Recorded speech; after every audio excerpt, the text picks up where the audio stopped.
Welcome to the BiOptimizers Awesome Health Podcast. And now here's your host, Wade T. Lightheart.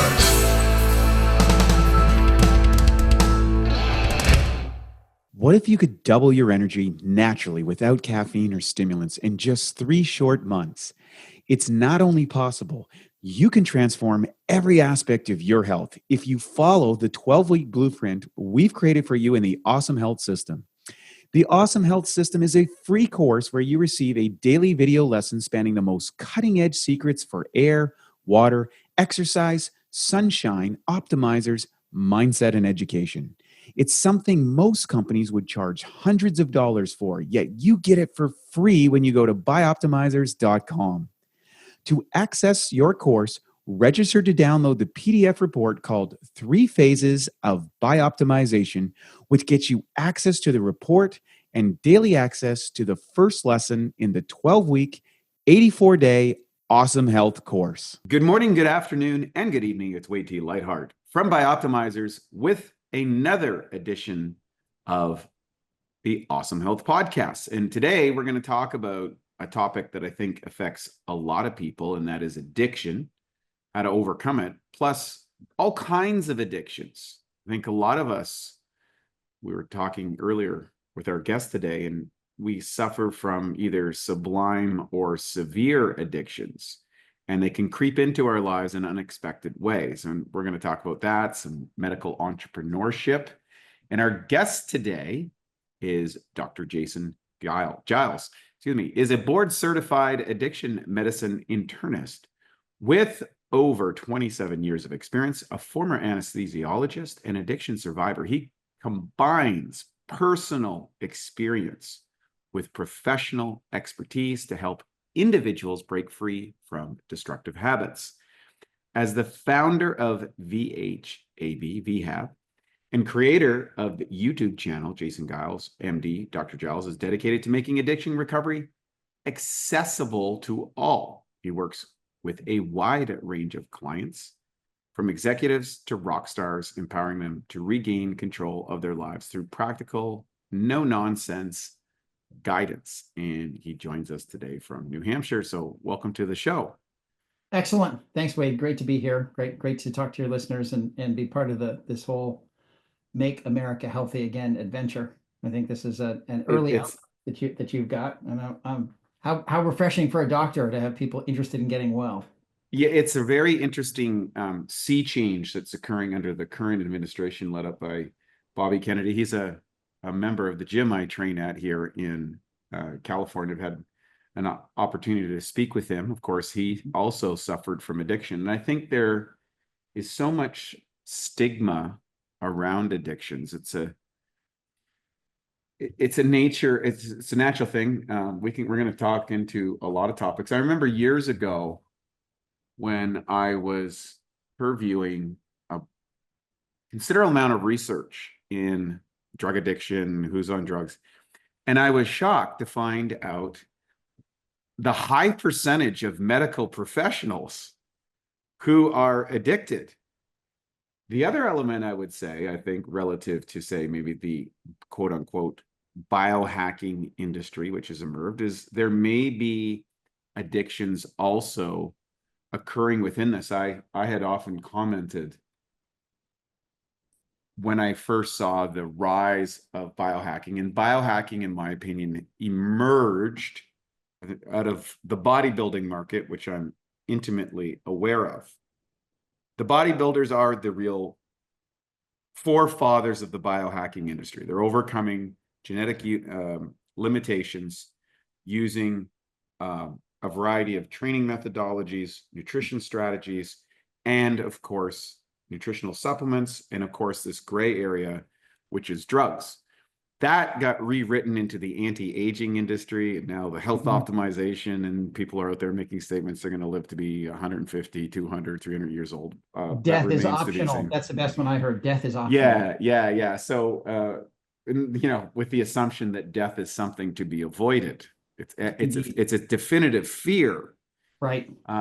But not necessarily does that entail the difference. And that's where you can be esoterical. And of course, if you look at the addiction research, that things like alcoholism were Mm-hmm.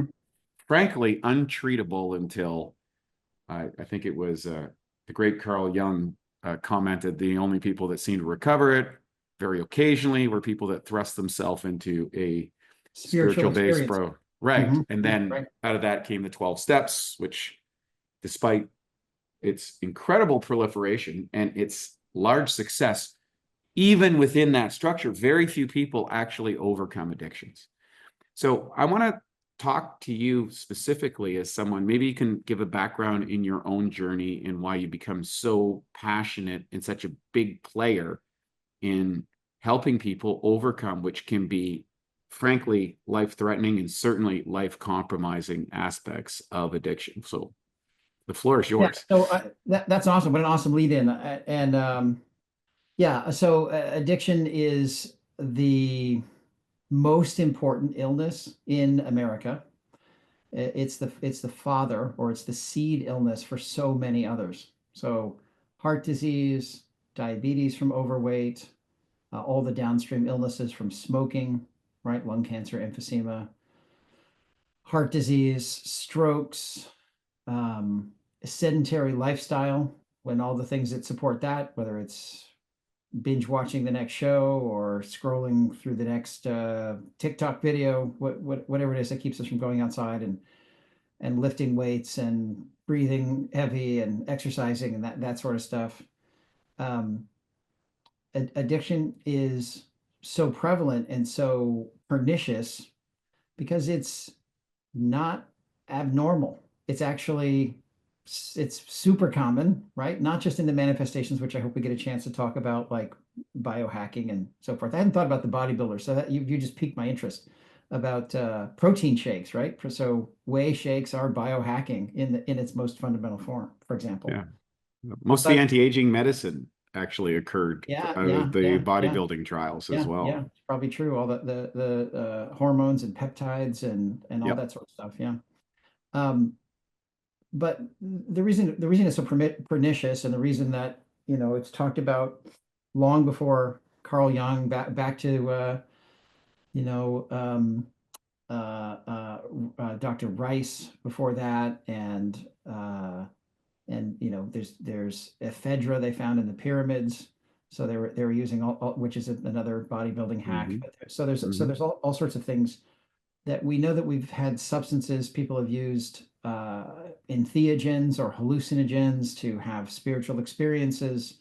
So Dr. Young was talking about having a spiritual awakening as an antidote to drinking, spiritus contra spiritum.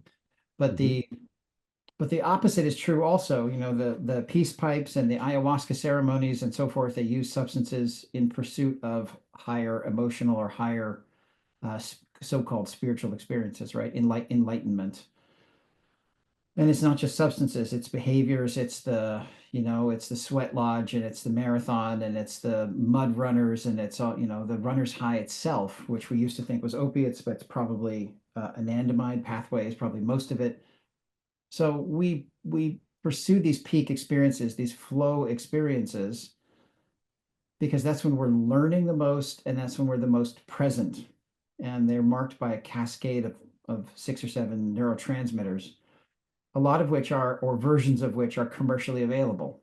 So norepinephrine is commercially available as cocaine. It gives the same similar feeling, right? The opiates are an obvious one, fentanyl and whatnot. And so all of us are trying to quote unquote hack, if you will, which is another way of saying efficiently obtain. That's another way of saying hack, right? Efficiently obtain. So if you want to become a physician, you have to go to medical school and read a lot of books and dissect a cadaver and, sit in a bunch of classes. But you may not need to go to medical school to get an answer to a specific problem. You can consult a physician, you can ask somebody who's had the same problem. You can now go on the internet and get a very sophisticated answer from some of these GPTs. So you can get a feeling of being infused with the Almighty by Mm. taking a substance, right? Maybe the right kind of indica, or the right kind of old fashioned with a twist, or whatever your particular thing is. But the reason that addiction is so permanent and it doesn't seem like we're going to get rid of it anytime soon is it mimics the way we learn. So it's the learning pathway tweaked, right? So we learn. If you go to meetings of Alcoholics Anonymous and you listen to the stories of the individuals who recover, they'll tell you stories about the first time they drank and how they felt like they belonged. That's the most common story you'll hear. Mm. I was with my friends. I was nervous. They had some beers. I had a beer. And then I relaxed and felt like I was having a good time. And I could talk to the opposite sex and I wasn't self-conscious. And because the alcohol is suppressing the piece of the brain that's causing you to be self-conscious, the opposite feels like you're present and enjoying yourself and not so worried. Well, we're smart. I mean, theoretically, we're sapiens, right? It's supposed to be the smartest creatures. So if I feel anxious and I drink something that makes me feel better, well, I know what to do the next time I feel anxious. And unfortunately, the body adapts to the presence of, in this case, alcohol. You become less sensitive to it over time. We call that tolerance. So it used to be one beer, got you feeling really good, and then it's two. And then the wearing off of the beer or wine or Trenbolone or weed or whatever it is, you feel like something's missing. You feel bad, anxious, the opposite feeling, right? Sad, lonely, scared, whatever the reason that you took that substance for in the first place. Now you have more of that feeling. So have another round or, run another stack. And now when you get into the point when you're treating the feelings of withdrawal with the substance, you're in trouble. You're in serious trouble. So, but the reason we're susceptible, and all of us are, everyone is. There's no such thing as an addictive personality, or anyone who's resistant to it per se. Everyone has something. There's always something that we do repetitively to manage our feelings and our internal world. It's not always substances. So for some people, it's healthier pursuits. But sometimes Scrolling on your phone. yeah, scrolling on your phone may be healthier than a fat line of cocaine. Yeah, for sure. However, you can drop out of your family. You can miss the being present in social situations. You can forego human connection because you've got this simulacrum of connection through the phone. So anything. I mean, work. We know about workaholics. People. Religion. You can get religiosity and over lean on that. So I think it's human nature to milk it, if you will. When we find something that works, we just tend to keep going to see if we can get even more out of it. But with the diminishing returns and the increased cost of whatever the behavior or substance is, that's when you find yourself in trouble, and that's usually when we get a call.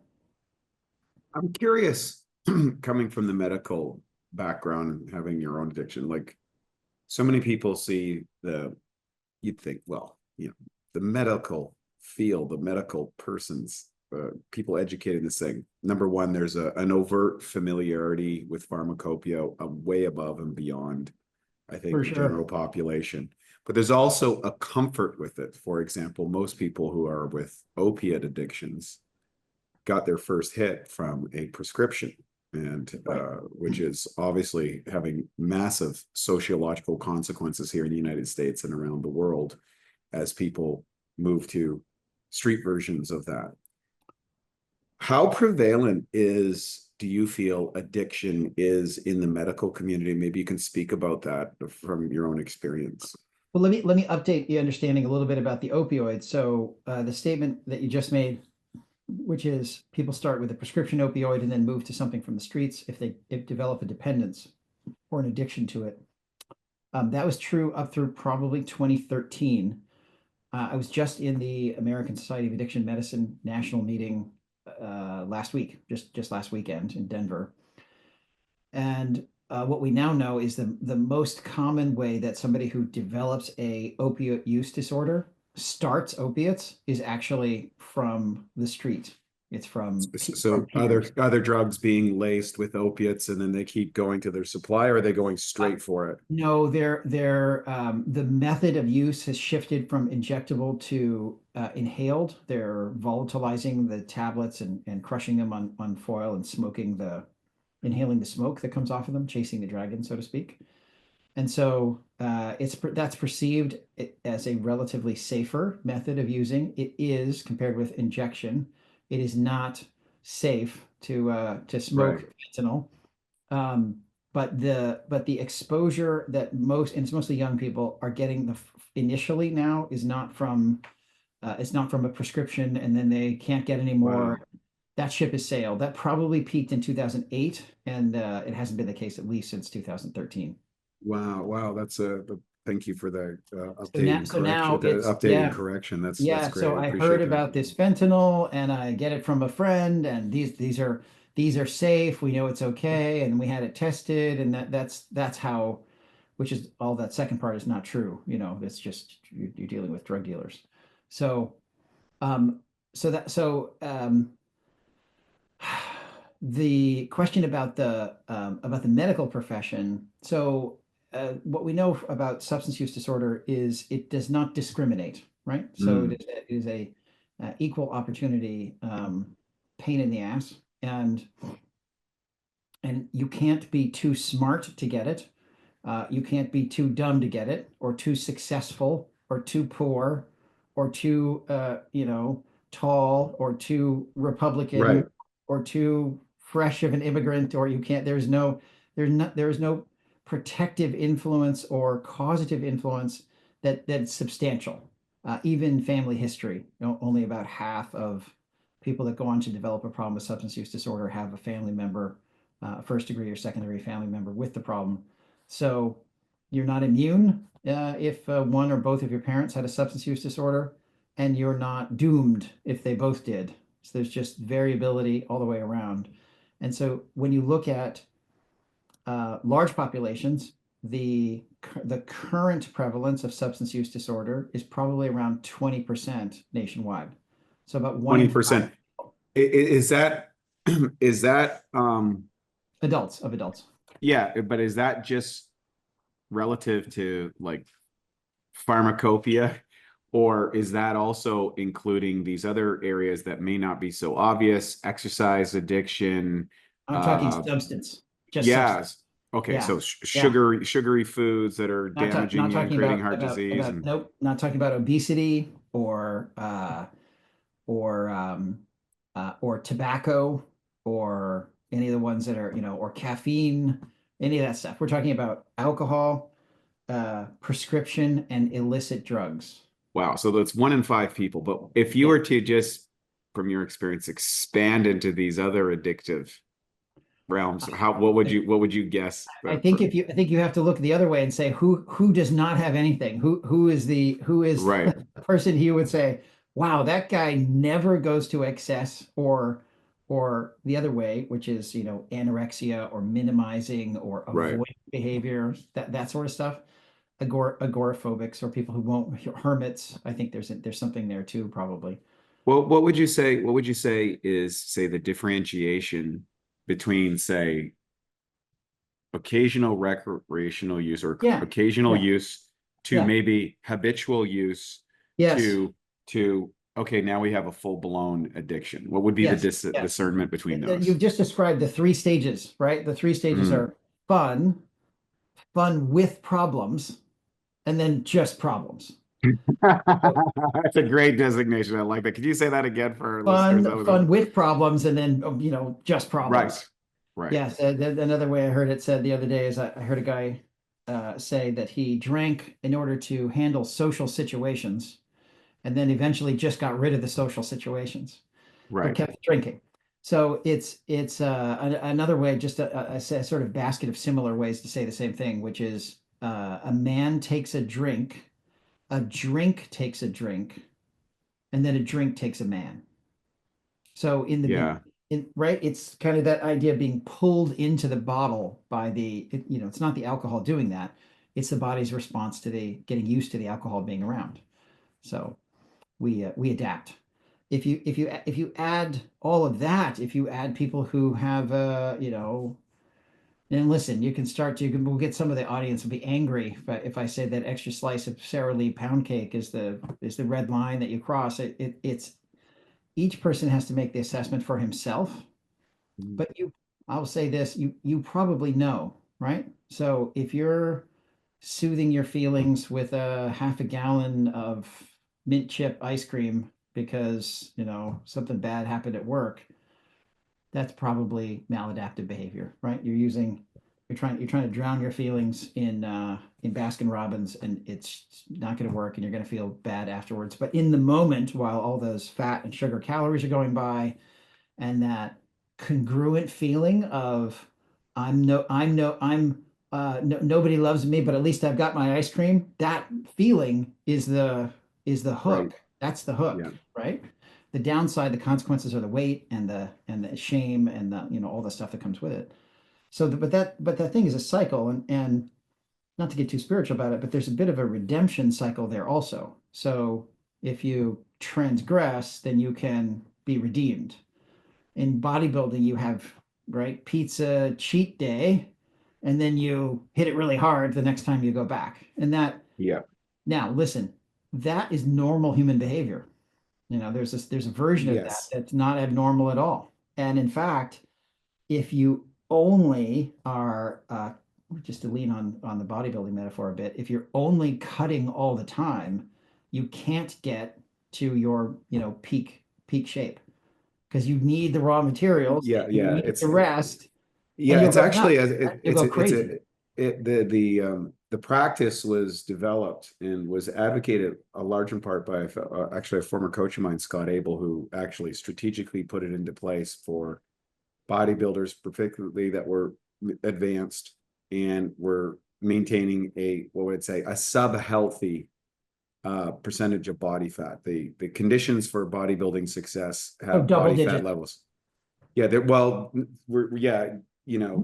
I mean, I spent years, if I didn't see veins in the top of my abs, I knew I was fat. And then you would strategically have a spike day of calories in excess, because the body's ability to actually store it as body fat was impaired if you did it in a strategic window. This had a metabolic effect, which would boost the metabolism up, and then you wouldn't go through metabolic disruption where your body would start to try and Metabolize, mitigate this suboptimal body fat level from a right. health perspective or survival aspect, which was essential to performance. The same thing that happens with bodybuilders who are using the various anabolic agents, who are using this to augment their physique over and above maybe their genetic capacity to carry muscle or to recover from extreme workouts, etc., manipulate insulin levels. This is just a vast cornucopia of strategies flow. But then one's identity becomes tied up in the external. And therefore, even though you might be getting feedback, both physiologically or from your social group, that you are, careening down the hill at a speed that you're not able to mitigate, oftentimes they'd rather die. I wrote an article one time in bodybuilding.com. It's called "Get Big or Die Trying." And for some people, that identification of externalization is so profound. You see this also in a lot of high social oriented, sales generated, fast paced environments with cocaine addiction, very prevalent in those type of cultures where you have to go on. We also now have the use/abuse of ADHD medications, for example, for increasing focus. It's prevalent in a lot of sports. Yeah. So you can go all universities and yes. and boiler rooms at the stock market, and just to stay awake and make another cold call and do another thing, another spreadsheet. Yeah. Well, it's funny. I'll tell you a story if you like about taking care of a guy who was a smashingly successful entrepreneur. He started an insurance company himself, which is no small feat. Started in writing automobile policies, created an insurance company, somehow finagled the bond needed that you have to put up with the state in order to have the company. He got it off the ground, became very successful. It was in 20 different states. And he told me a story, and billions of dollars. So super, super successful guy. And he told me a story about the annual meeting, the annual convention, where all the agents would come in, and he would celebrate the highest selling agent, because it's a competitive market, right? Selling insurance. He explained all different lines of insurance. he said one of his biggest problems was when one of his insured vehicle customers hit another of his insured vehicle customers. So either way, he's losing because it's two of his own customers hitting each other. Yeah. That's how successful he was. So he has this big meeting, big annual meeting, and all the mucky muck sales guys fly in. And there are competitors in the insurance market. And what he told me is it's the guy who puts on the best party, right? So it's the Yep. best bread, it's the best booze. There's Yep. other things that may be a little bordering on the gray area Yep. of illicit, Yep. right? It's the best companions, I'll say it that way, at these parties, and the best cocaine. And so for a decade he threw the best parties, and if that was the gauge, the company was doing really well. And then he came to me, and we got him turned around and sober. He had to get sober. It was a life and death situation. And he did. And then he had the party again the next year. Only this year he wasn't drinking. So it was a totally different vibe. He still threw out the party. And the top salesman said to him, he said, You're not drinking? And he says, Well, no, I'm not. I'm sober. I'm in recovery now. And the top salesman said, Thank God, because we had a hard time keeping up with you. So the guy who's got a story about recruiting and right, it's really a cover story about his own excesses. It's an excuse for that giant extravagant party. I had the good opportunity to spend a little bit of time on a call with the Wolf on Wall Street Oh yeah, Jordan Belfort. and Jordan Belfort. And I think that movie somewhat, according to him, they actually toned down the movie. They Yes, changed some of the stuff. I He know, said I know, they I know actually some, toned I it. know some stories about that too. I know some Yeah, people yeah. in the He world. said it Yeah. was actually way worse than you can imagine. Yes.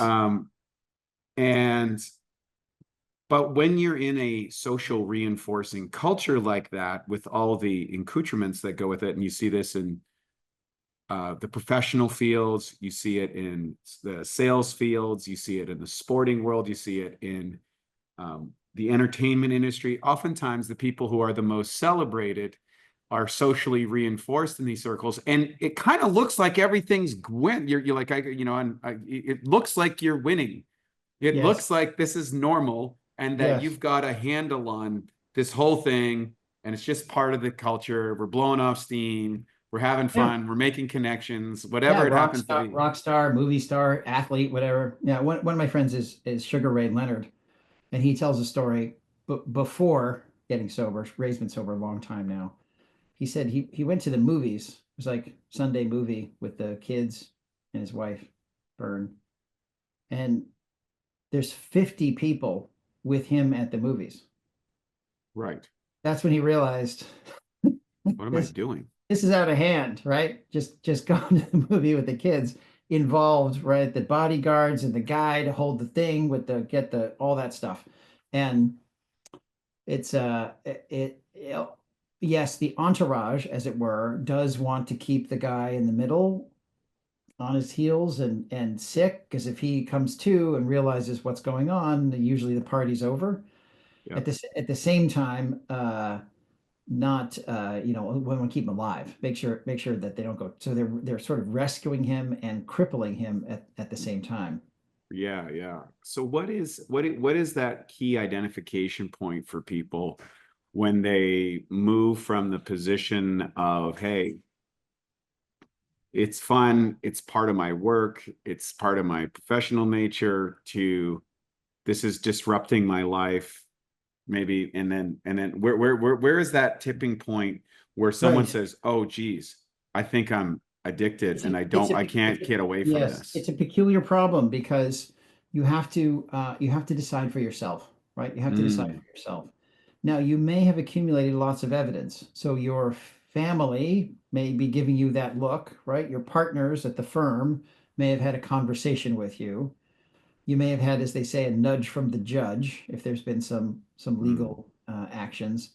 If you keep on the course, it's marked by progressive inability to manage one's affairs. You can't manage your life. Things get worse.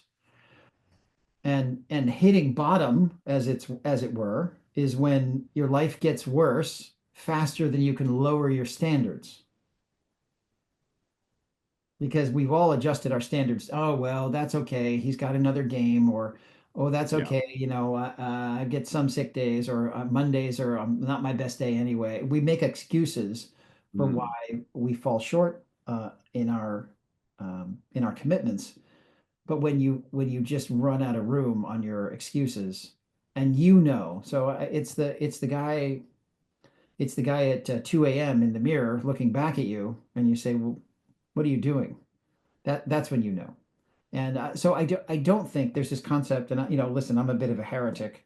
I don't think that people with the problem, with the substance use disorder that's impairing their lives to a larger degree than they want. We drink on purpose. We drink to be impaired, right? But we don't want it to destroy our lives. And I don't think those people are in denial. I don't think they think everything is okay. Maybe they did in the 50s or 100 years ago. Maybe they could Right. kid themselves. But in our modern culture, if you've crossed the line into alcoholism or cocaineism or whatever it is where it's too much, I think you know. I think, and that's why I think we should treat people as if they do, and not try and drop a net on them with a surprise party where they're hauled off to treatment because they don't know what they're doing. Right. I think they do know what they're doing. I think you can treat people with dignity, and offer a way out and offer a different way of living. Which, by the way, people don't develop this problem with the first drink or with the first pill.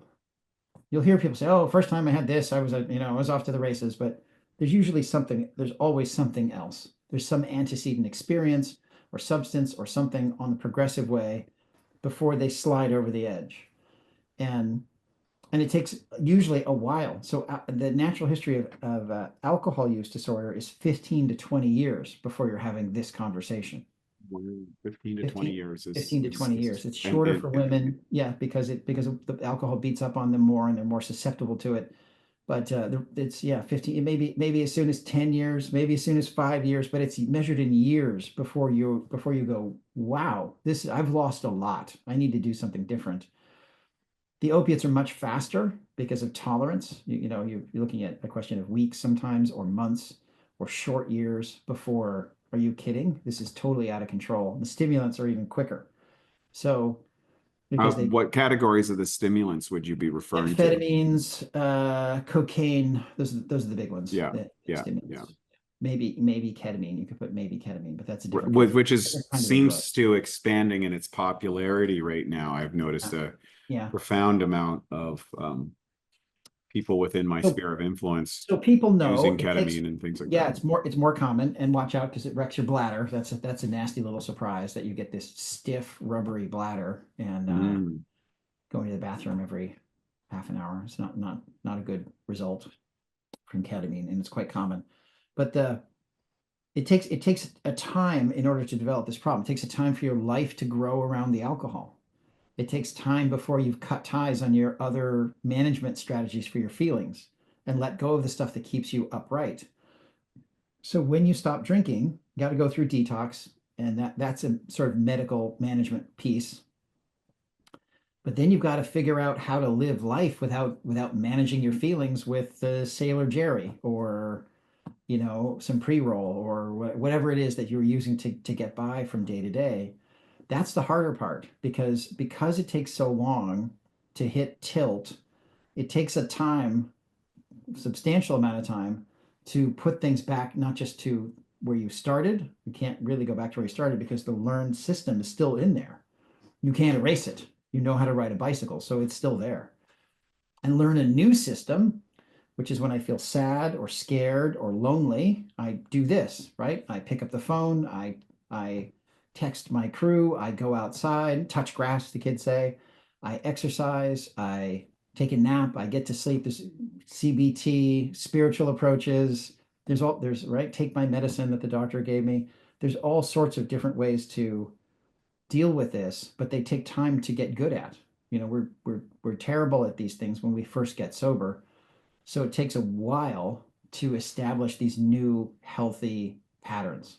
That's why it's such a devil of a problem, because it's not just, oh, you broke your arm. Oh, we fix your arm. Now your arm's not broken. And then 6 weeks, 12 weeks, the bones are healed. That's not how it works.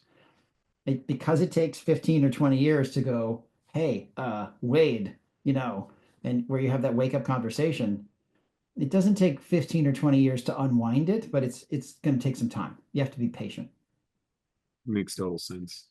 So let's switch gears a little bit. So what drove you into the field that you're helping people overcome these addictions? I know you do have a big telemedicine clinic and you're doing a lot of work out there. You've been doing this for a long time. What was Yes. that? What was that journey? How did that cultivate? And what are you doing today to assist all these people who are, trying to overcome maybe an addiction in their lives? That's a great question. So my journey began not far from where you are. I grew up in Santa Monica, California. That's my hometown. And if we were in Venice back when I was a kid, we were up to no good. Venice was Right. a different place. Yeah. 40 years ago when I was growing up. And I grew up in an alcoholic home. My dad was an alcoholic, so I had a front row seat of what that looks like. He got sober. He went through the recovery process, so I also saw what that was like. And I guess at an early age decided I was definitely not going to be an alcoholic, which turns out to be one of the things that only people who are going to go on to have problems do. It's people who don't lean on substances that way. They don't have that notion. They don't think, well, I better be careful. They just live their lives. And so my ship was sunk or had a hole in it before I realized it. But what I plugged it with was academic effort. So I went to college. I studied biochemistry. I went to UC Berkeley, and then I transferred to Davis for medical school. I loved all of it. I loved learning. I thought I could, if I learned enough, then I would feel like I fit in, because I don't know, maybe it's from growing up, how I grew up, or I always had this sense that there was something missing, or other people knew stuff that I didn't. But I thought I could learn it. I thought I could accumulate enough knowledge where I could pass as somebody who belonged, who fitted in. And it's not a healthy way of thinking. It also was accompanied by, don't tell anyone that. Don't say out loud you feel like you don't belong or don't fit. So I felt isolated. Um, but medical school was great, totally satisfying, because it was so much work. I was so busy all the time. I didn't have time to think about myself. I went through surgery.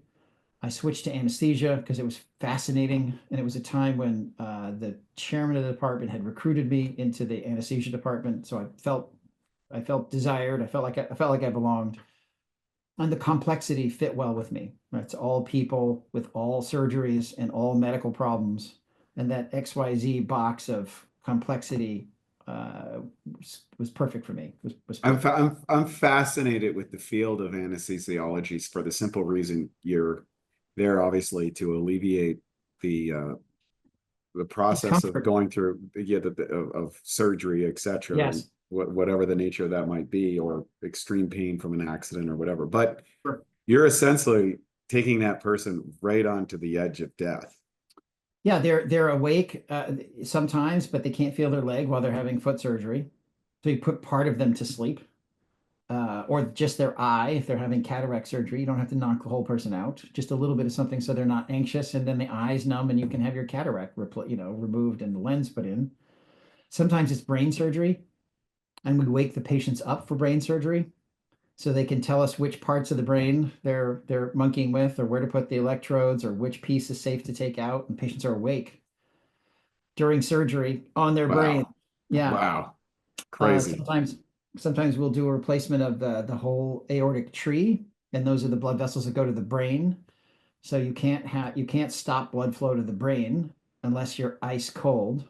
And we put patients in ice and chilled their brains down to single digit Celsius to stop all brain activity and to give the tissue longer while they replaced. So there's all sorts of crazy stuff. Yes, we knock people out for an appendix or for chest surgery or something like that. So I loved all of it. And fetal surgery, you knock the mom out so you can operate on the baby. and then you put the baby back in the womb. So there's all kinds of just interesting mind bending stuff. I loved it. But I still had this nagging sense that something wasn't right, that I didn't fit in, that I didn't belong, that there was a whatever. And in a moment of curiosity, which still doesn't make any sense now, 25 years later, but in a moment of curiosity, I decided to see what those substances felt like. So it wasn't just the opiates, although eventually that was the one that captured or demanded my attention. I tried all the stuff. I tried, epinephrine and the hypnotics, the things that get you off to sleep. No, those are very disappointing. You just sort of have a long blink and then it's a little later. There's no feeling. So that's not necessarily the feeling that one likes. Like, wow, it's later. That's the whole high. So there's no high. And I don't know. I was a bit of an explorer, I suppose, but also this sense of feeling special, maybe, or different was still there. And unfortunately, I stepped on the bouncing Betty of fentanyl, and that grabbed a hold. So before I knew it, it went from this not real, but sense that I had control of it, till there was no doubt I had no control of it. It had control of me. It was pushing me around. And so every morning I'd have an argument because I'm in intense withdrawal. I'm feeling bad.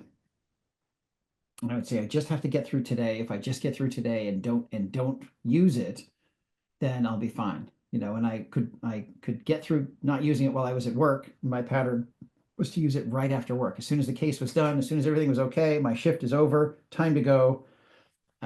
That's when I got relief. And all I had to do, because it's a short acting drug, all I had to do was get through another 24-hour period of not using it, and I would have been fine. And I couldn't do it. I just couldn't do it. Until one day I got the call that saved my life, which was a telephone call from that chairman who had recruited me into the department. And there apparently was a record keeping error, and a bunch of fentanyl had gone missing. And he invited me to return it. And I said, "Can I talk to you?" He said, "I was hoping you would say that." And they told me that this was something that happens. It happens to anesthesia residents. It happens to anesthesiologists. It happens to people in the medical field. And it had happened to one of his residents a couple of years before I got there. A guy had overdosed at the hospital and died. So sorry for his loss, but thanks to him, my chairman had an extra spidey sense out for top performing, super smart, totally capable, getting thinner, looking kind of shiny all the time, sweating despite it's 55 degrees in the OR because the surgeons like it cold. I was giving off signs because I was in withdrawal, basically every day. Wow. And so I got involved in a program, and that's another stroke of good luck because of being a doctor, I wound up in this medical board program, which has a 95% 10-year success rate. Wow, that's got to be the highest there is. It's the highest there is. It's the best program ever conceived. And the key that I had a conversation with the president of the state medical boards for physicians, this sort of group that helps doctors get well. A couple of years ago, I was talking to her, and I said, "Okay, settle the debate for me, because is it that if you drop out of the program, they have your license, so that's why no one drops out of the program? Or is it because it's so long that it gives you a chance to live life differently?" And she said initially it's the first one. The doctors want to keep their license, and that was me also. But with time, you live life different. You've been through all of your birthdays 4 or 5 times. You have had people come and go in your life. You've got a new job. You've moved usually to a new city. You've gotten older. Things change. And year after year after year of not managing your feelings with substances, you get to be pretty good at living life natty, as they say, or on the natch. And so that's what happens. That's why it works is and then as you get exposed to this living a different life, you wouldn't go back to that. Why would you go back to the chaos and the hell and the Sure, right? sure. You wouldn't- Makes no sense. you wouldn't. Yeah. So that's why it's so successful. Some do, 1 in 20 or so, maybe 1 in 10, but it's far better than what we've got going in any other arena. Although there are improvements in treatment. Treatment is getting better. It used to be, 1 in 10. It's probably much better than that now, 3 times better or 4 times better than that than it used to be. Wow, that's thank you for sharing that, by the way. I think that's it's a great share. Appreciate that. And now for a BiOptimizers fixed digestion tip. Turn cultured foods into superfoods. Raw fermented foods like sauerkraut and low sugar live yogurt can be good for you, but rarely have enough of the right probiotic strains for therapeutic benefit. So here's a way that you can turn them into superfoods. What I do is I get some raw sauerkraut or a healthy yogurt. Ideally, it's grass-fed or coconut-based, and you can empty 3 caps of P3OM into a container and mix it up thoroughly. Leave it at room temperature for a couple of hours before putting it back into the fridge. And what's going to happen is these probiotic levels will be multiplied. In fact, it doubles every 20 minutes. And then what you're going to get is you're going to have a food with strong proteolytic activity. To learn more about P3OM and why its patented strains make it the strongest probiotic available, go to www.bioptimizers.com. I know that there's a lot of interesting research also going into, we'll kind of touch on this as we get into my question about the biohacking, and we'll talk about your clinics, but there's been a massive rise in the use of ethnogenic compounds or ethogens, Right. which are plant-based molecules, ayahuasca, ibogaine, Right. in the whole cornucopia of EMT, yeah, Liptitode, all of it. Sure. 5-MeO, all that sort of Mhm. stuff. And oftentimes it's interesting because my wife is actually taking her PhD in psychology. She's used a considerable amount of plant medicine work as well, and she was doing a paper on a comparison analysis about cognitive behavioral therapy, plant medicine therapy, and then neurofeedback. And there's a really interesting element. Seems like neurofeedback is probably going to win the day over time. It's amazing. It's amazing. Yeah. Yeah, we do that in our within our company, and I've witnessed firsthand the transformations around advanced neurofeedback, which is, of course, Vanderkook is leading the field as far as from the public standpoint. We're working with a specialist in that area. The body remembers the score. Yeah, and then there's or keeps the score. Body keeps the score. Yeah. Yes, exactly. Yes, and so then, but many of those with plant medicines, it's a bit of a mixed bag, because if you're have maybe suboptimal neurochemistry and you're just kind of on the edge, a plant medicine journey could tip you into psychosis and accelerate the decline. Call that bad trip. Yes, exactly. Sure. But literally, yeah. There's a certain percentage of the population they're just not wired up for that type of experience. Marijuana, a plant medicine, causes psychosis with regularity. It's predictable. So yes. Right. Mm-hmm. Yes. So, and now, of course, this isn't marijuana that was around when I was a kid. These strains I would classify as hard drugs. No, it's not the $5 lid of the old Electric Avenue days in Venice. I'm curious, I guess, in my question, feel free to expand upon it, is in the recovery process, in the one that you're advocating within your clinics and stuff, what does that look like? Is there any use of plant medicines? Do you avoid any of that sort of stuff? Neurofeedback, what are the kind of methodologies that you found to be so successful in helping people who are struggling with addiction? Yeah, so that's great. The trouble, so there's a lot of promising things. So TMS is one of the things that's pretty amazing. Ultrasound, which is a new thing on the horizon, it's not really widely available yet, but it will be. Yep. Targeted ultrasound for depression, for smoking cessation, for a bunch of other things. The universe of GLP-1 agonists, right? So it turns out that medicines like Wegovy and Ozempic and Mounjaro and that class of medications are psychoactive. So part of how they work is they change the way you feel. And while they make you not want to eat food as much, They also make you not want to drink alcohol as much. There's a big paper that came out a couple of months ago showing at least as good as something like Vivitrol or naltrexone for reduction in total number of heavy drinking days.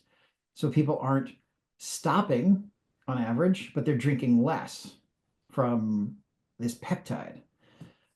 In the realm of what we call specifically plant medicine, so there's a whole universe of drugs yet to come out from marijuana that hasn't come out yet. Rimonabant didn't work for weight loss, but it was maybe a bit ahead of its time, and it's not, that formulation is not the right way. But there'll be drugs that come out of the cannabinoid family. Terpenes is another thing in the cannabinoid family, which are they have all kinds of active effects. If you want to limit the conversation to the experiential component, the entheogen, right? So I was locked into a way of seeing the world. I had this experience with Pickett, right? DMT, ayahuasca, ibogaine, other versions of right, LSD, microdosing, mushrooms, mescaline, right? acid, you name it, right? Exactly. And it seems like the list continues to expand Ketamine, as right? this. There's ketamine clinics. Ketamine is another one. Yeah. We know ketamine, which is not a plant medicine.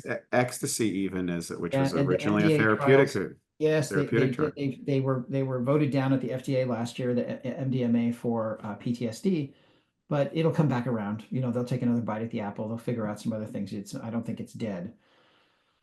Here's what I think, right? Here's my perspective on all of that. What maintains a person's ability to keep, we'll just pick drinking, but I think it works for all the substances. What maintains a person's ability to keep drinking is the story he tells himself. It's why a person stays out of shape and overweight. It's the story he tells himself. It's why a person is fit and ripped and uses whether or not he can see the superficial femoral branches as a guideline for whether or not he's fat. It's the story he tells himself. If you're a guy who goes to the gym, you go to the gym as much because you're a guy who goes to the gym. Mm-hmm. If you drink a couple of martinis at lunch and then a couple when you come in the door and then a couple more before bed, and that's your routine every night, the story you tell yourself is you make up a story. I drink to do business. I drink to relax. I drink because I work my ass off in the morning. You have stories that you tell yourself.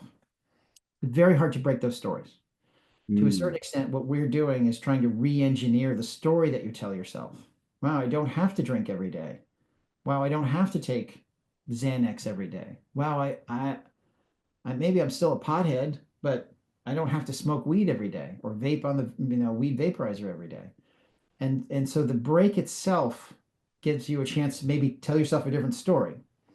The way I think the plant medicines can be helpful, and the stories I've heard where they're the most helpful, whether it's for depression, but in this case specifically substance use disorder, is where they break the spell of the story you've been telling yourself. And they give you a chance to tell yourself a different story. Right? Yeah. I think that's a very astute description, and some of it is just the shifting aspects of consciousness awareness. You're able to kind of step outside of yourself and actually see that there was a story, even though you didn't know. I think a lot of people don't know that they have a story about who they are, what they do, why they do that. Everything is rationalized, but what a lot of people, their heads down. Yeah, exactly. What a lot of people don't realize is the rationalization is a the event, not prior to. Precisely. Yeah. Yes. Tony Robbins in his Date with Destiny essentially breaks this down in extensive. It's phenomenal how he actually does that and that's cool. Creates the supporting, and he breaks down the story to its essence and then helps you rewire it using neuro-linguistic programming that was developed by Bandler and Grinder, which was the patterns of behavior modification, which are innate in all social creatures, particularly humans, that they were referenced to. But exactly, and that's why recovery groups are so helpful, because you get this reinforcing thing, and they're happy for you to tell yourself a new story, and they'll support you in your new, whoever this new guy is that doesn't drink, shows up, keeps his commitments, is responsible, behaves like he belongs. And so one of my friends, Rich Roll, says that action precedes mood, right? So Right. right, action precedes mood. So about working out, we've been talking about working out all day. I love working out. I say to the people who are starting or haven't become the gym guy or the gym girl, I say, well, you don't have to go to the gym every day, or you don't have to work out every day. I said the place to make that decision is dressed to work out at the gym. So Mm. the gym, in your trainers and in your shorts and in your leggings or whatever you're wearing, ready to go, and then at the gym decide whether or not you're going to work out. Well, I mean, I'm here. I guess I'll work out a little bit since I'm here, right? And for me, the best workouts I get are the days I don't want to go. Right? Isn't that right? so true, right? Like you Those just are the drag best. yourself and for whatever reason that I've noticed that significantly. And the days that you feel your best is oftentimes the likelihood that you might get injured. Get injured. You get it. Yeah. I'm going to throw another one on the deadlift, and Yeah. So my back's I'm tweaked not out. showing off. I'm not, right. That sort of bullshitting yourself about that. Yeah. So even the physical reality of moving, metal in the iron temple is still the story we tell ourselves. So if you can open your mind with the pharmacologic crowbar of microdosing LSD, or a sweat lodge, or a walk in nature, right? The Japanese call it forest bathing, right? Just being out in the woods sometimes Right. Yeah. changes the way you see the world. Yeah. Walk on the beach, all that stuff. It's changing your point of view. It's changing your perspective. If you can do that, then you can be the guy who used to drink. You can be the guy who quit smoking. You can be the guy who, right, pays attention to and eats healthy and watches his macros and cares about his weight. And then you have to tell yourself a new story for that to stick. I want to be Right. around for my kids. I want to be around for my wife. I like the way I look with my shirt off. You have to tell yourself a different story, and then that becomes your identity. So use your forces for good. Where I think the plant medicines let down is you don't get that many whacks at the pinata, so to speak. No, that's right. So when you go have your experience, whatever that is, and these things are sometimes risky, sometimes mostly with supervision and stuff. They can be done safely. But when you go have your experience, and it's mind blowing and it's great, if you don't take advantage of that by behaving differently, do not expect to go back and drink the ayahuasca components again and have the same mystical experience, because that part of the brain, I think, and this is me waving my hands because we don't know how this works, but I think the brain defends against that because the uncontained self is scary. It's transcendent, but it's also unmoored, and so the brain's like, ooh, we will make sure we keep that door bolted shut. So I don't think you can. And I know there's some people who are on this stuff all the time, and the world's a little bent, but I think that can become its own problem. Yeah, I've witnessed that. So, and for listeners, I've shared in plant medicine ceremonies in my own life, and I noticed there were two distinct groups of people. There were people who had actually used plant medicine because they had come to maybe some element that required a perspective shift that wasn't available to them. They got the shift, moved on. That was kind of my experience. Thank you. And then Yes. I said, then I've got to integrate it. And I'm a natural storyteller. I've been telling myself stories forever. I always say, well, one of my philosophies, Right. you're telling yourself a story anyways. You might as well tell yourself a good one. That was always my policy. And when I coached people, I found a lot of it. My coaching of getting people into a healthy lifestyle was, again, right around that aspect of teaching a different identification, which part is the story of their lives. But I've also seen within the plant community kind of like the socialization of doing another ceremony, another element, another thing. And so now you've cultivated a new story, but you're the plant medicine person, you're the shaman, you're part of this community, this church, this organization, and then that has its own dynamics, and the dynamics that you probably tried to escape before now just emerge and oftentimes is amplified and within this, because now you're using perceptual accelerants. And so if it's a healthy perspective, maybe that's great. But if it's an unhealthy perspective, you may create a bigger distortion about the benefits of that. And of course, your identity and oftentimes economics and your social group starts to work within that frame. And then all of a sudden it's 20 years down the road and you're like, where the hell am I?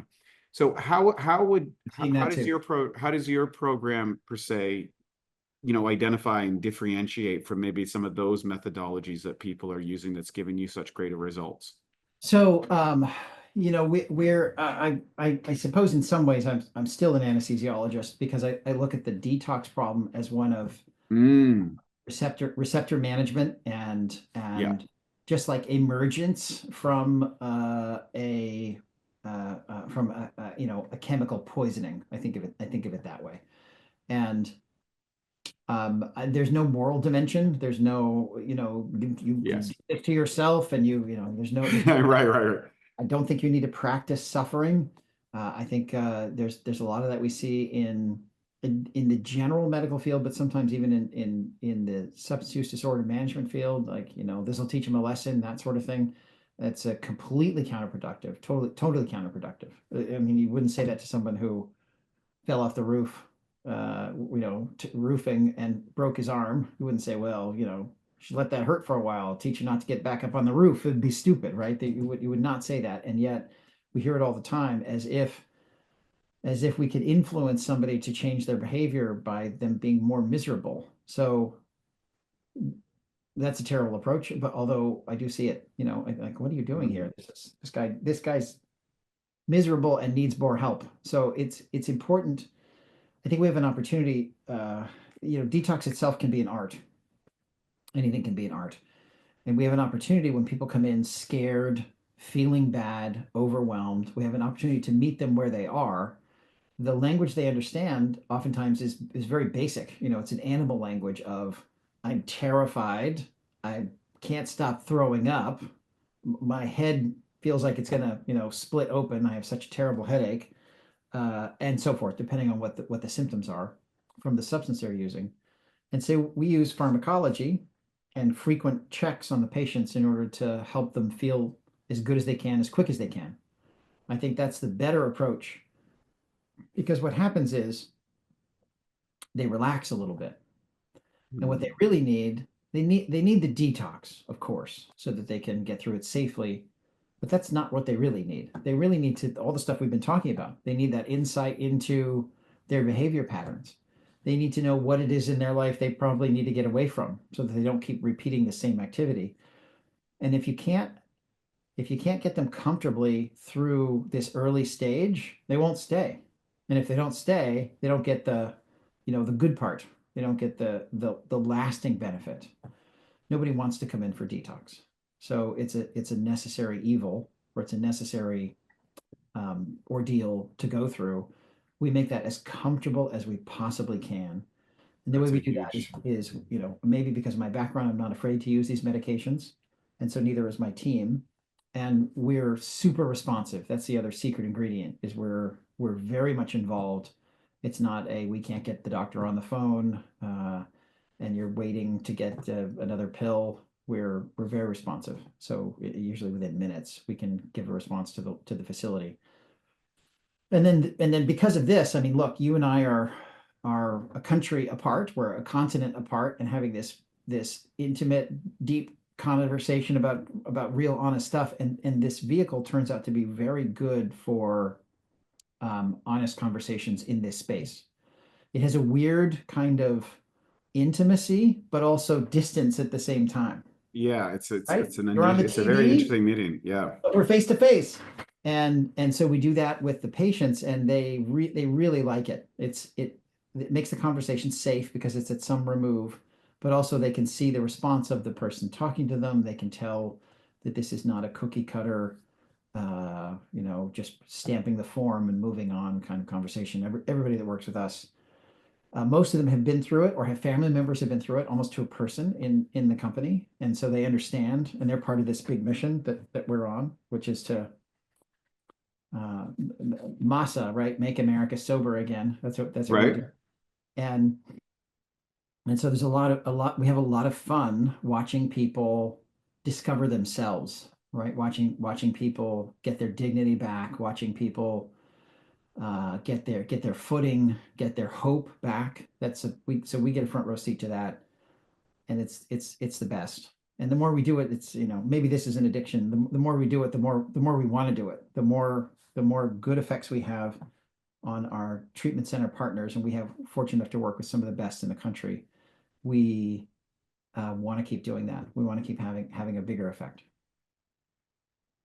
Let's talk about that for just a quick second. You touched on it briefly in detoxification. Years ago, I had a friend of mine. Unfortunately, he eventually succumbed to his addictions. He was in and out of drug addiction and died a year ago or so. But 25 years ago, I watched him detox from a heroin addiction. Brutal. And it was one of the most brutal things that I've absolutely witnessed with something. It was horrific. Yeah. And how much does that play in the recovery, and what kind of timelines is usually that element? I know one of the most famous cases, I guess it was with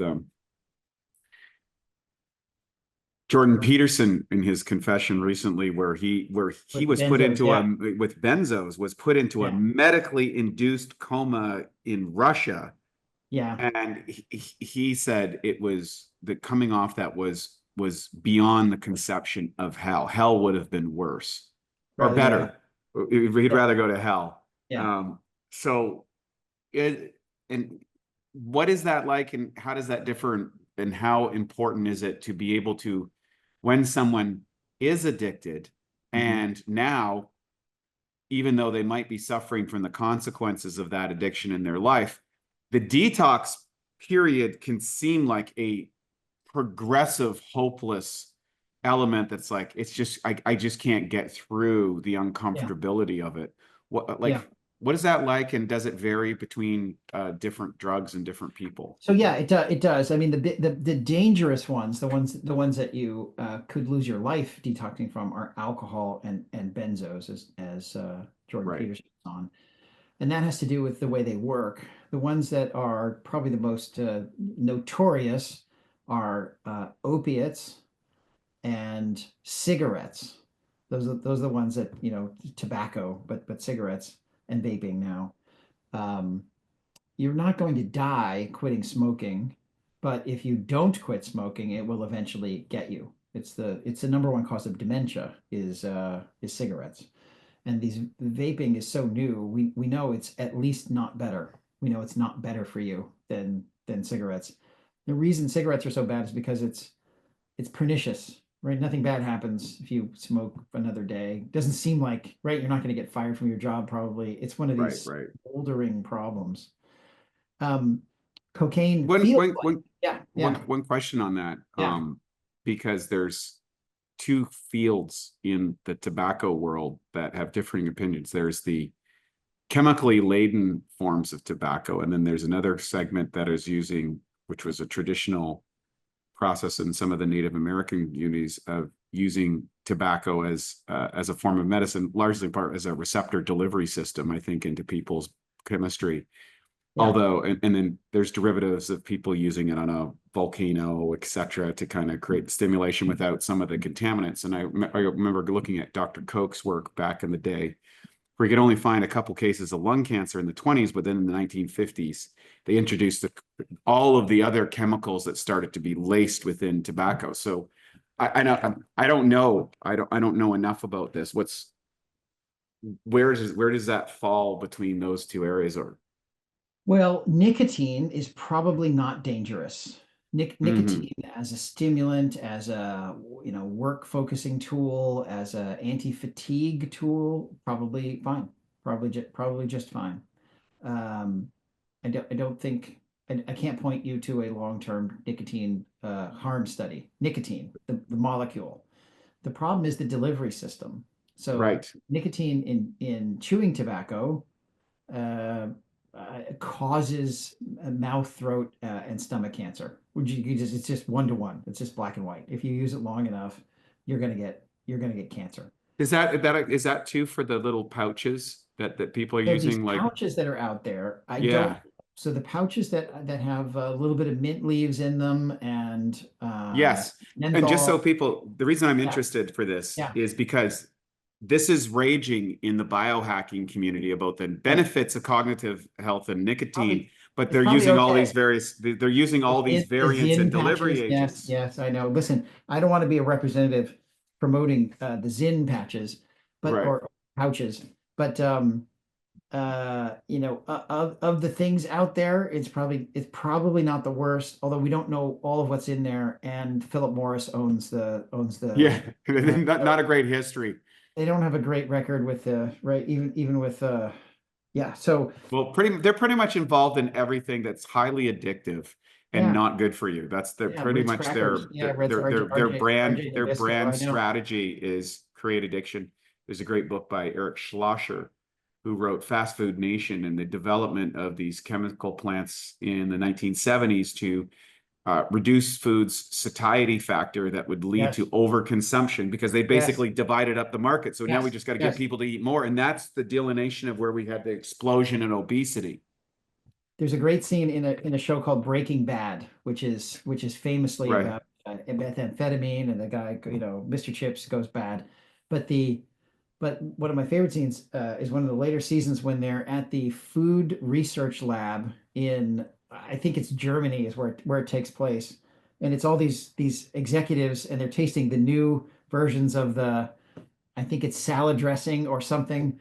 Yeah. And this is like the fanciest boardroom with walnut paneling and the giant glass tabletop, and all of the samples are laid out. Looks like a high-end sushi restaurant, but it's a little cracker with the different tastes of this new flavor of whatever's coming out, salad dressing, I think. And uh, and so they try them, and you can see their responses to the board members as they try them, and then there's one they obviously like the best, and the head guy, he says French, which sounds like French and ranch. Ranch. So, but the reason I like that scene, because besides it being beautiful, Vince Gilligan really nailed it, is it's a commentary on the rest of us being addicted to these flavors and textures and mouthfeel and right, Yes. and the good feelings that come along with salt and sugar together, or fat and With salt, fats, sugar, fat, sugar. salt, and sugar, Yeah, yeah. there's the big And winning that's just combination. fiddling around with the evolutionary levers that, right, if you could find fat and sweet together in the wild, you were probably going to survive. And Yeah. so we're optimized for that feeling, and it creates emotional resonance with, cheese and crackers, because it's fat and salt, right? Or ice cream with sweet and fat. But anyhow, so I don't know about the Zyn particularly, but Mm, the nicotine lozenges are probably okay for people that want, mm. to use them as a tool for focus, probably like coffee. Coffee, according to Stephen Kotler, does not decrease the flow state, but green tea does. So that's Interesting. maybe. Caffeine is disruptive in a neurofeedback setting. I know when we do neurofeedback, we Yeah, go true. 2 weeks. We go two Yeah. weeks. We get everybody off caffeine. Otherwise, it Um, messes it up. yeah, Interesting. it'll distort various access to various brainwave states. Although it basically puts you in a functional high beta. Uh-huh. And that's great for interacting within the your But you want to world, be but in it's not theta so to good get going to. into, well, Yeah. some of the deeper states like theta or alpha or gamma. Right.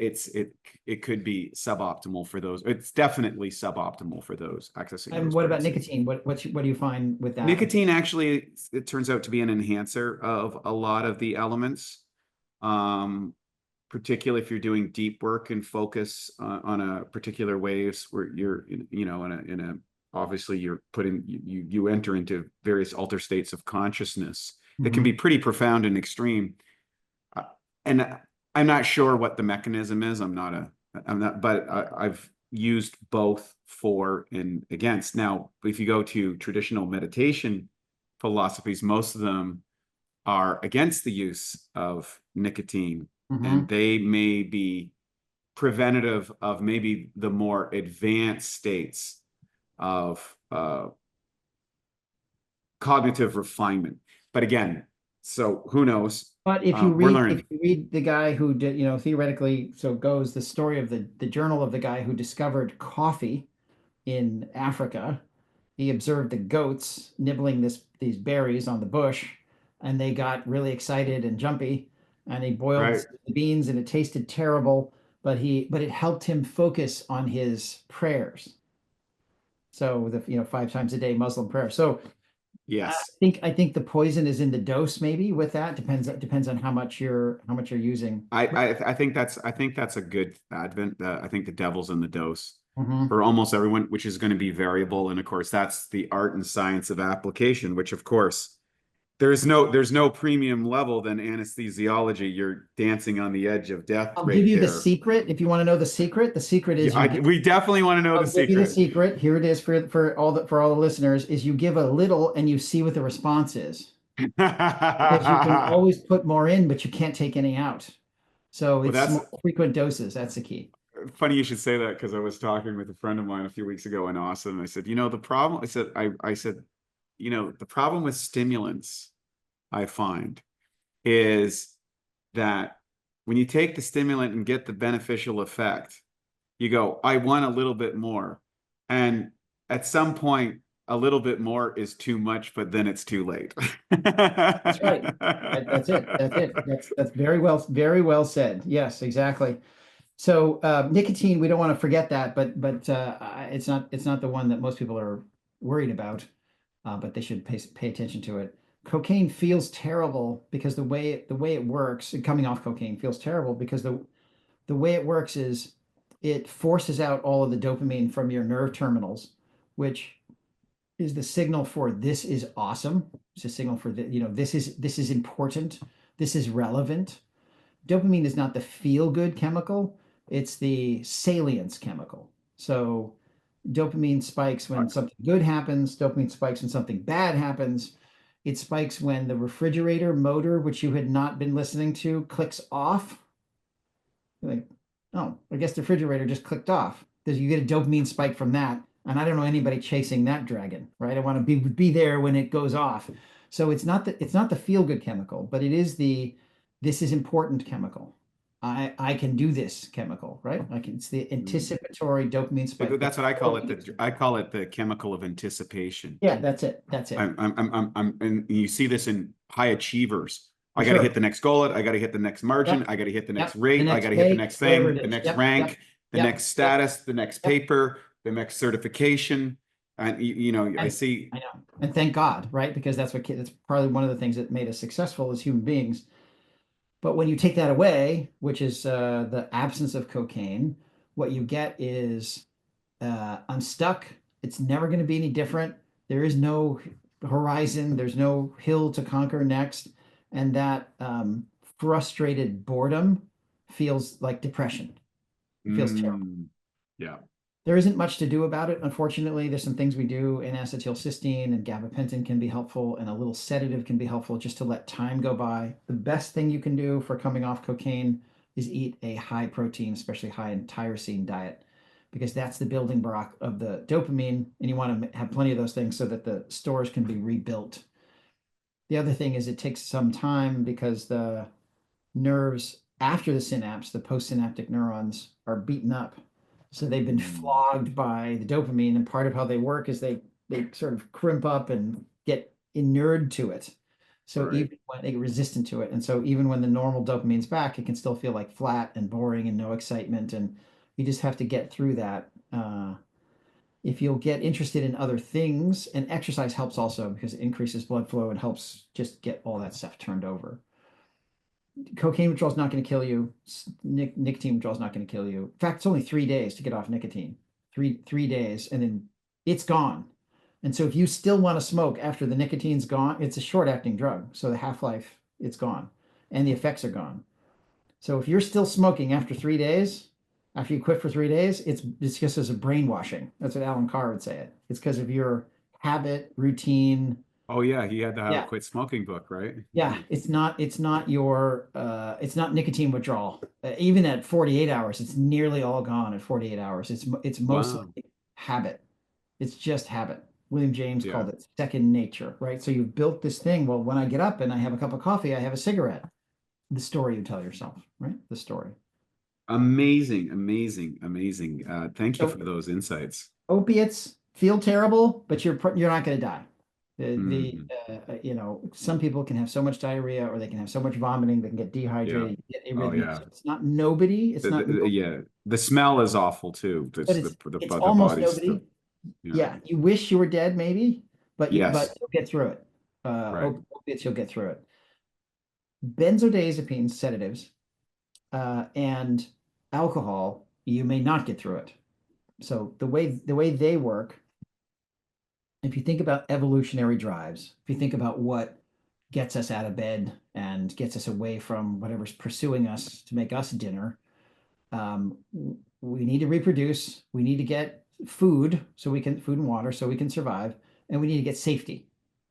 The Feed, feel fight, and fornicate, I call it. That's right. That's fornicate. Very nice. So the feeling of that, the feeling of that is like when you get that, and it's not very easy to get. Now it is. Now it's very easy to get Netflix, Postmates, and Netflix and chill, right? So it's very easy to get those things now compared with how it used to be for the preceding 100,000 years at least, or a few million years. And if you want to talk about our furry cousins that survived the meteor, 60 million years, right? So it's not been that easy to get uh, fed, free from pursuit and fornicate. And Mhm. so being in that state is so valuable that there's a system that says everything's okay. And Right. that I'm system, handling these this see I've had this whole debate right now. it's this system, right? It's the Yeah, oh, yeah. yeah. Yeah. Well, it's funny because I'm in this debate right now with what I call AI. I call AI non-biological intelligence, in that those three elements to me is the platform from which all biological organisms run. And there may be some corruption Embodied. in Yes, this yes. new program from that as an archaic element that's been programmed into the machine. But that may or may not be true as they get better. But at the end of the day, that machine doesn't run on that operating system. So it's like iOS versus MS-DOS. Like it's got, and we don't know what the outcome, because What it's it so wants. We don't prevalent. know what it wants. Yes. So I call it non-biological intelligence, because the platform, to me, that's the substrate platform which runs most of our behaviors, although most of it is completely unconscious. Right. Our Right. immune system is a defense mechanism, right? Our seeking out of curiosity is to forage for food or forage for mates. The drive for Yeah. sexuality, New and territory. which can lead to dominance hierarchies or socialization or pornography addiction, right? Sure. All of those are Completely distortions of agree. those things. And so Yeah. when you're dealing with this kind of, basement level stuff, which is the sense of security and contentment, which you just don't get in the wild. Mhm. Now, the chemicals that have been engineered. There's a really great book by Norm Ohler called Blitzed. If you want to learn about how the what eventually became the Third Reich in Germany, their chemists World-class made a lot chemistry of came out of product. there, right? Yeah, Yeah, they yeah, they shipped made a a lot lot of. of product. Yes, exactly. And we were doing the same thing over here with benzodrine and stuff. We were doing a better war making through chemistry also. But if you engineer so it was alcohol we had for a long time. Alcohol works on the same receptor system. So neurons are like they're like little batteries, right? So they have a plus and a minus side. Only Yep. because they're enclosed, the plus side's on the outside and the minus side's on the inside. Right. So and they're charged up and they're ready to fire all the time. If you want to make them less likely to fire, you make the charges similar on the inside and the outside. So you run down the battery. And the way you do that is you open a little door, and all the negative charges that are outside, they flow into the cell. And then that difference gets less, and then the cell's not so irritable. At zero, when there's no polarity across the cell, you're dead, right? So you don't want no polarity. But to make a cell less irritable, you make the outside charges match the inside charges. And that's exactly what alcohol, benzodiazepines, gabapentin, soma, phenobarbital, all those things, they open that little door and they let the charges equilibrate across the cell, which feels great. Feels like I got everything under control, feels like I'm safe, I've got reproductive opportunities, or maybe I just had a reproductive opportunity. Everything is awesome. That's that feeling. It's the inhibitory feeling. I don't have to fight. I don't have to run, just like the other 364 and a half days out of my life. I've got this one little moment of awesomeness. But now we have chemicals that keep that door open, right? That give you that feeling, which would be fine. I've been, put that in the water. Everybody can feel amazing, like they've totally achieved this nirvana sense of safety. However, the messages still have to get through. So those nerves that are now run down, the nerves near them start yelling because they have to get the message through, because you have to roll out of bed and you have to feed yourself and you have to survive. Right? You have to live. Boot up the operation system again. You need that nervous system, which you just knocked out in order to survive. So the rest of the nerves start raising up the yelling with something called glutamate. And they get the nerves all jacked up. So the glutamate shuts all the other doors, and so that cell charge starts to return. But if you keep opening the door, right? If you keep leaving the fridge door open, then it's never going to get cold in there. So you just get a big electric bill. When we get rid of when this door shuts, the chloride door shuts, then the yelling cells all around, right? The irritable, been screaming to try to get the message through cells, they're still screaming, even though this guy now hears. He hears just fine. Right. So that the screaming can cause seizures, hypertension, tachycardia, heart attacks, strokes from the elevated blood pressure, from the elevated agitation. Right. Delirium, you can start to make up things. You can start to see things that aren't there. That's the delirium, right? And sometimes it's manifested by shaking. You can see that where people fall down, they get hurt, and if they're have other problems like their liver's been irritated, they fall down, they've got a bleeding problem, and so forth. So alcohol withdrawal is the most dangerous thing that we deal with. It's the most dangerous thing that we deal with. So what you have to do is carefully pry open that door, let some of the chloride back through, and then slowly shut it by decreasing the medicine over time so that the rest of the neurons don't have to yell so loud, and the cells that were shut down, they start working. Does that make sense? That is a beautiful, articulate representation. Thank you for making it illustrative so it's comprehensible without advanced biochemistry knowledge. I appreciate that. That's what Jordan Peterson went through, right? So he had this special pill called whatever it was, a sedative, a Xanax, I think it was, but I can't remember. It doesn't matter. They're all the same: Valium, Xanax, Ativan. Right. And the nervous system got used to it. The problem is the nervous system gets used to it. Yeah. Now you have to take it. And then when you stop taking it, it's not just the business about the pluses and minuses. We're talking about the whole nervous system adapts. Right. And now when that's gone, it has to unadapt. And that's that's the hell he's describing. Yeah, wow. That's a great element. So obviously in your clinics, I want to be mindful of the time. This has been an amazing conversation. In your clinics, maybe you can describe the process or your online platform. Like, I guess people have come to you with this element. You can kind of walk it. You're obviously be some kind of an assessment to see where they are, what their elements are, and then building out a pathway. Can you explain that process for our listeners? Yes. So for a long time, I took care of the most successful and most famous people in the world, right? So in the lead-in, you were talking about rock stars and so forth, and I did all of that. Many of them around the Los Angeles area, but then as word grew, I was all over the country. I talked to you about this, fellow in Chicago with the insurance company, and then international. And as a younger man, that was a lot of fun. on all the private jets and at the things, and I was extremely private about it because the people that I was helping were, CEOs of public corporations or C officers in public corporations, or they had turpitude clauses in their contracts, or they had or they were race car drivers or things like that. Stuff that they just you pilots that you had to do this a lot more privately. And I learned a lot.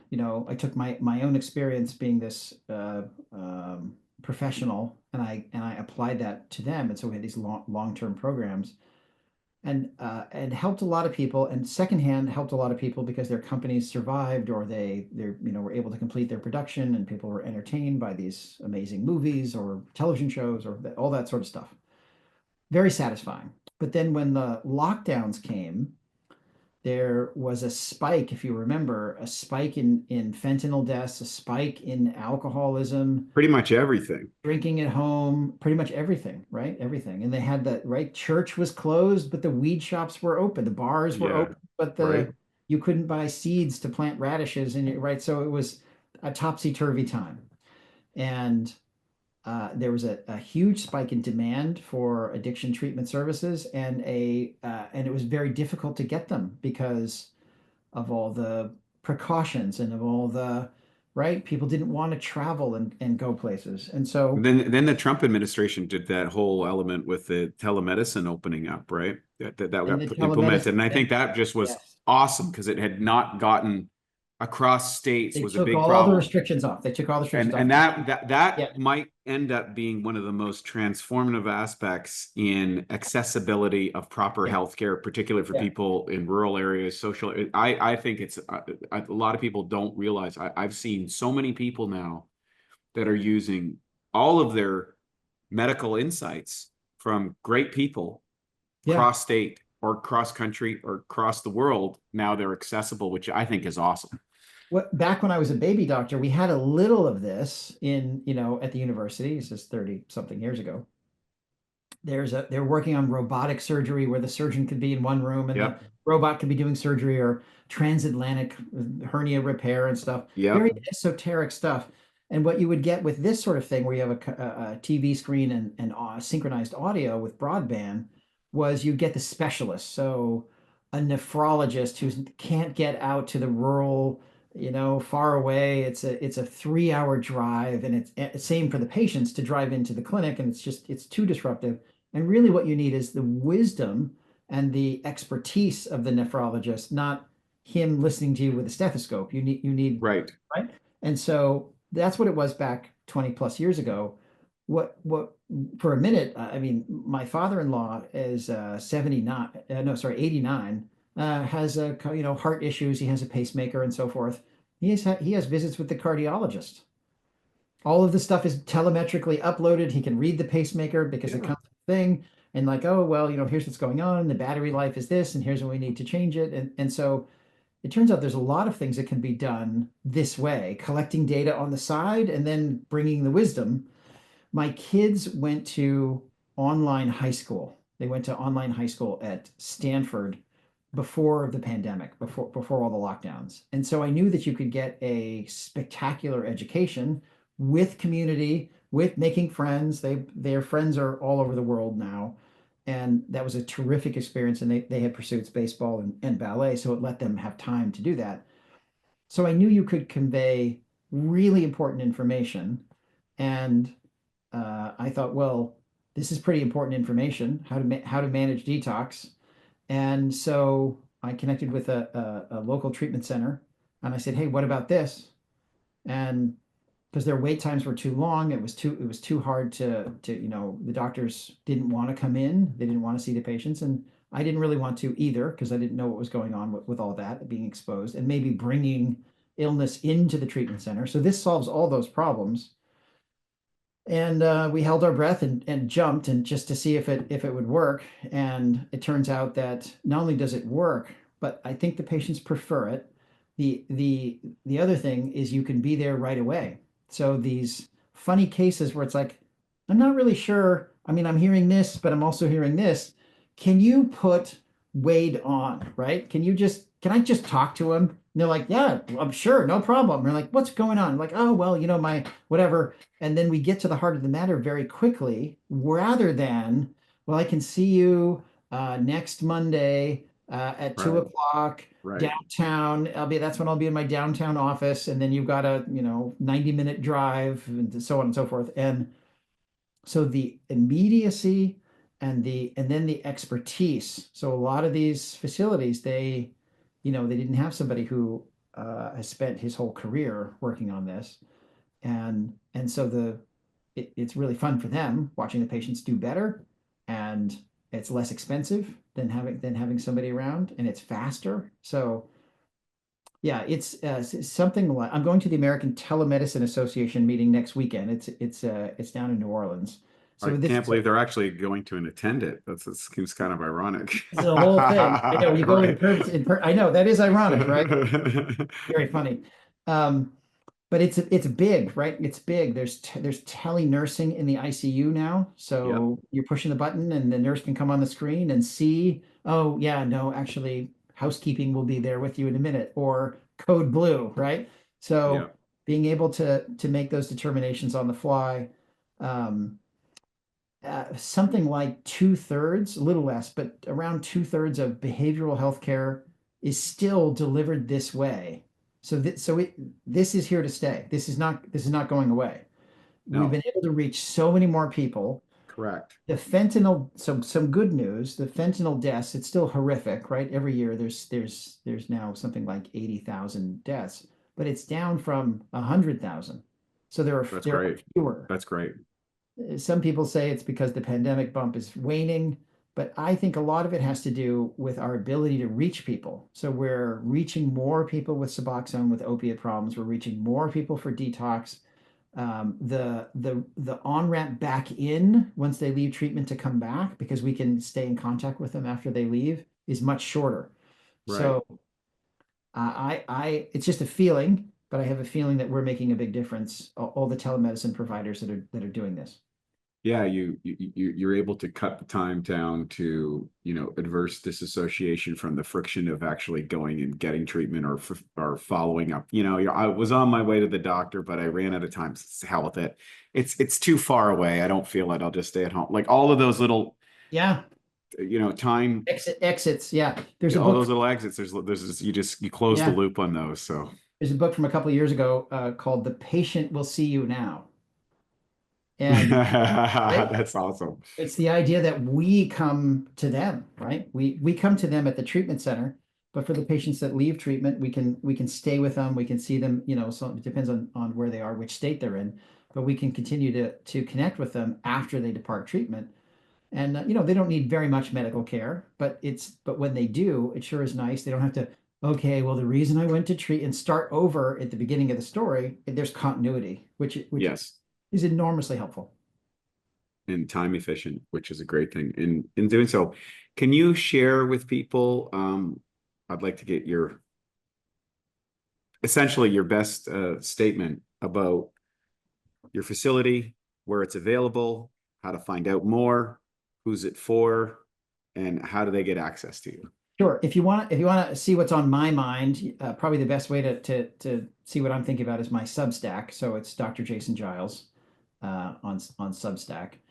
If you want to find out where we work, you can look at addictiondoctors.com, and you can see the treatment centers where we provide care. So if you're thinking about going, or thinking about a loved one going, and you think, I want that doctor and his team looking after me, or you don't, then avoid those places, because that's where we are. And we're across the country, so we probably help you. Probably help you at one of the places where we provide care. And so we provide the medical care for excellent treatment centers. That's what we do. And if you're a treatment center and you're thinking, I want excellent care for my patients also, we want an upgrade in that regard, then you can reach out to us through that there, or connect to me in one of the socials, Dr. Jason Giles. I'm on all that stuff. You can find me. And do you have a website? The website for the company is addictiondoctors.com, and Yep. no, the website I would go to is Substack or X. You can find me there. Okay, great. We'll put all those links in the show notes. Any last words or words of encouragement or points that you might want to get across us before we wrap up? Yes, I would thank you very much. I would say that if you're listening to the show and you think you have a problem, check it out. Check it out. Don't stay silent yourself. Don't wish it away and hope that it's all going to work out somehow.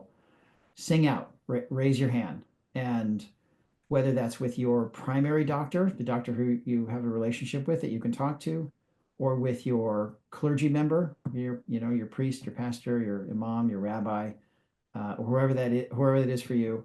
And if it's not somebody like that, just reach out and talk to a friend and say, I heard this podcast, I heard this doctor, he's kind of a knucklehead, but he did make a point about not having to continue marching down the same road. You don't. If you feel like you're stuck, then there's another way. I'm living proof of that. Jason, you've been very generous with your time. Thank you for explaining these in such an eloquent and digestible way. Really appreciate you taking the time to come on the show today. It was very valuable for myself, and we covered a lot of topics. I'll have to go and review this afterwards because I was totally fascinated. I love having the opportunity to share with someone who understands biochemistry so well and those nuances, and then translating into behavioral management, particularly around addiction, is beautiful. So thank you so much for joining us today. To our listeners, I hope you have listened to this podcast. If you or someone you know are suffering from addiction, then maybe share this and share it with them. Put it on the car while you're driving together or hanging out. That's one of my seductive little ways to get to initiate. Say, hey, I was listening to mind if I keep listening to this? I was thinking about, and oftentimes those elements can spawn discussions where some people who are feeling alone or hopeless within their addiction, or secretive, which is a big element of it. It's their secret, it's their secret friend that no one knows about. Yes. It provides a warm, inviting atmosphere that may transform their life. So please share this podcast if you like it, or share it with someone you love, or listen to it yourself and apply the wisdom of Dr. Jason Giles, who has joined us today. Thank you so much for joining us. I'm Wade T. Lightheart from the Awesome Health Podcast. We'll see you on the next episode. The BiOptimizer mission is to help more of the world fix their digestion at a core level. The truth is, your digestion is only as good as your enzyme levels. Imagine trying to build a house with a tree. It's impossible. You need to chop the tree down into small pieces. Similarly, in order for your food to be used by your body, it must be broken down into a bioavailable form. And that's what enzymes do, converting protein into amino acids, fats into specific fatty acids, and carbohydrates into usable energy units. We start out with an abundance of enzymes, and that's why kids can digest just about anything really quickly. The thing is cooking food kills enzymes, as they cannot survive at temperatures above 118 degrees. So years of this ends up depleting our bodies and leads to weak digestion. Taking digestive enzymes like masszymes, which has an incredibly high level of protease for digesting protein, as well as other critical enzymes like lipase, amylase, and others, is a total game changer. Suddenly, you strengthen your digestion, eliminate gas and bloating, boost metabolism, and multiply your energy. Most importantly, you fix your digestion at a core level. To get started with masszymes and to save 10% on your first order, go to masszymes.com. That's MASSZYMES.com, and use the code MASS10, MASS10. Thank you for listening to the BiOptimizers Awesome Health Podcast. You can find more information at BiOptimizers.com.